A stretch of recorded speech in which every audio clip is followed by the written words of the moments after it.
1-0 à l'occasion de la deuxième journée du groupe aux éliminatoires CAN Maroc 2025. Mesdames et messieurs, bonsoir et merci de nous avoir choisis pour vous informer. Les Maliens ont suivi avec intérêt le voyage qu'a effectué le président de la transition, le colonel Assimi Goïta, du 4 au 6 septembre en Chine pour participer à la 9e édition du Forum sur la coopération sino-africaine.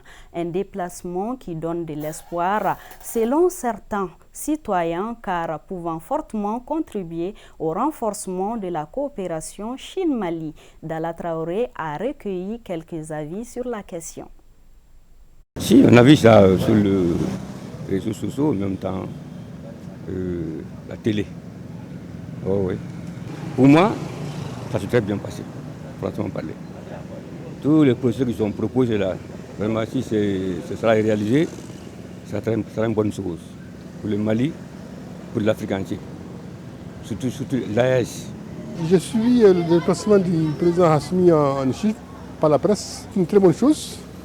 Une fois que relever le défi, parce que la Chine a toujours été une amie du Mali.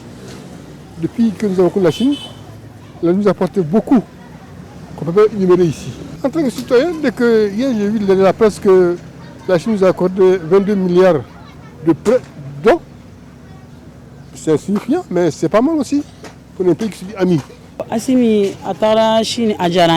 Nous sommes contentes du voyage que le président a effectué en Chine.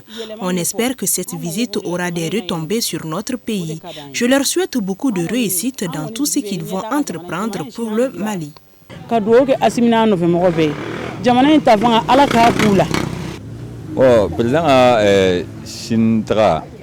Le président a dignement représenté le Mali à ce sommet, ce qui nous va droit au cœur.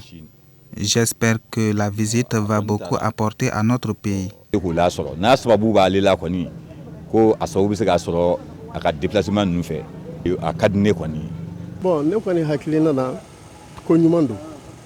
Le président sait ce qui est bon pour ces pays.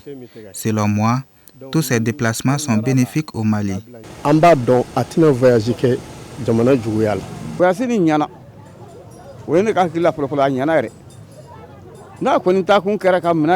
S'il a pu acheter des armes pour renforcer les capacités de l'armée afin de combattre les groupes terroristes, c'est une bonne chose.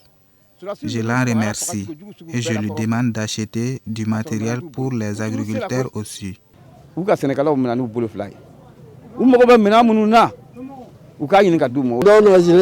ma première nouvelle ça. Mon souhait est qu'il est venu en bonne santé et qu'on est content et qu'il n'a qu'à nous faire du bonheur. Lancement du programme de formation des journalistes sur le journalisme sensible au conflit. C'était ce matin au CICB, financé par l'ambassade des États-Unis au Mali. La formation s'adresse à une centaine de bénéficiaires, tous des journalistes, blogueurs et activistes venus de différentes localités du pays. Cheikh Oumar Kamara. Un journaliste, de par sa profession, peut contribuer à prévenir ou à apaiser les foyers de tension. Cette formation est une belle occasion pour les participants d'approfondir leurs connaissances sur la pratique du métier en période de conflit. Les objectifs spécifiques, c'est simplement pour former les journalistes dans le sens de faire très attention, car le journalisme sensible au conflit demande une attention plus particulière.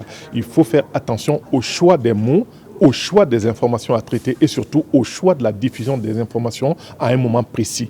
Et il y a certaines informations qui peuvent créer des tensions inter- ou intracommunautaires. Donc il faudra qu'on fasse attention en étant fidèle à l'éthique et à la déontologie du métier.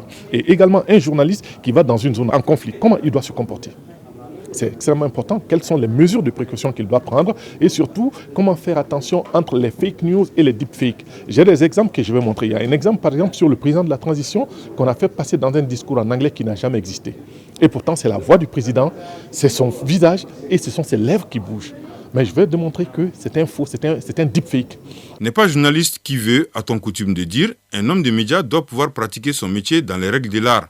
C'est pourquoi le ministre en charge de la communication et l'ambassadrice des États-Unis au Mali se sont réjouis de cette formation. À un moment où le Mali et le Sahel vivent des moments importants de leurs histoires, Le pays a besoin de journalistes et de blogueurs et d'activistes bien formés et à cheval sur l'éthique et la déontologie. Sachez que votre profession doit être au cœur du combat de chaque jour contre la violence, contre les stéréotypes, contre l'uniformisation du monde, contre la manipulation des hommes et des idées.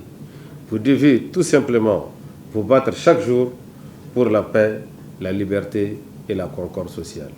Le rôle du journalisme, tant pour informer le public que pour demander des comptes aux responsables et autres détenteurs du pouvoir, ne saurait être surestimé. Une presse libre et responsable est le fondement de toute société moderne, servant à la fois de sentinelle et de plateforme pour le libre échange d'idées. Les journalistes sont l'un des piliers de la nation et de la démocratie. Certains participants expriment leurs attentes. Cette formation va nous donner certains éléments pour qu'on soit, je dirais entre guillemets, des journalistes plus responsables, pour que l'information soit plus utile aux auditeurs, aux téléspectateurs et aux lecteurs, plutôt que d'être une information nuisible. Quand l'information est nuisible, ça peut amener beaucoup d'autres conséquences qu'on ne souhaite pas. On a vu des cas dans l'histoire, il y a eu la radio des 1000 collines qui a mis le Rwanda à feu et à sang. Après Bamako, cette formation s'étendra à 3 régions du Mali, notamment Koulikoro, Ségou et Sikasso. Autre sujet de ce journal, il n'est pas rare de voir les animaux errer dans la ville. On les aperçoit même souvent sur certaines grandes artères de la capitale. Une situation peu reluisante qui peut constituer un danger pour les usagers. Notre reporter Aïssata Dita Koumbakane nous parle des mesures prises par les autorités pour pallier l'errance des animaux. La divagation des animaux est un phénomène qui n'est pas nouveau. Pire encore, elle s'aggrave de jour en jour, comme on le voit ici, avec ces bœufs installés au beau milieu de la chaussée, ce qui représente un danger pour les usagers de la route. Il est très difficile de conduire à cause de ces animaux. Ils ne doivent pas être élevés dans la ville, vraiment. Je demande aux propriétaires de ces vaches de chercher une solution. Sinon, c'est vraiment dangereux. Malgré ces risques, les propriétaires laissent leurs animaux divaguer en ville. Pourtant, la pratique est interdite. Mais ça fait des années maintenant, malgré ces textes qui protègent les communes urbaines, les citoyens ne prennent pas garde de conserver les animaux en dehors des communes urbaines et les animaux continuent à divaguer. Cela amène beaucoup de conséquences. Il y a l'insalubrité que ça crée, mais aussi à l'insécurité. En la matière, il y a des gammes de sanctions qui sont prévues pour ça. Ces animaux doivent être arrêtés et conduits au niveau des fourrières jusqu'à ce que les propriétaires se présentent. Sinon, c'est les communes rurales qui sont autorisées à conserver les animaux au niveau de leur territoire. Bon, les autorités communales, les maires particulièrement, en collaboration avec les commissariats de police ou de gendarmerie, doivent prendre des mesures pour mettre fin à ça. Avec toutes ces mesures prises par les autorités, comment les propriétaires justifient cet état de fait? Ils disent toujours qu'eux-mêmes sont conscients, mais malheureusement, il leur manque d'espace pour élever les animaux. Donc de là, ils sont obligés de garder les animaux en ville, quelque chose qui n'est pas réglementaire.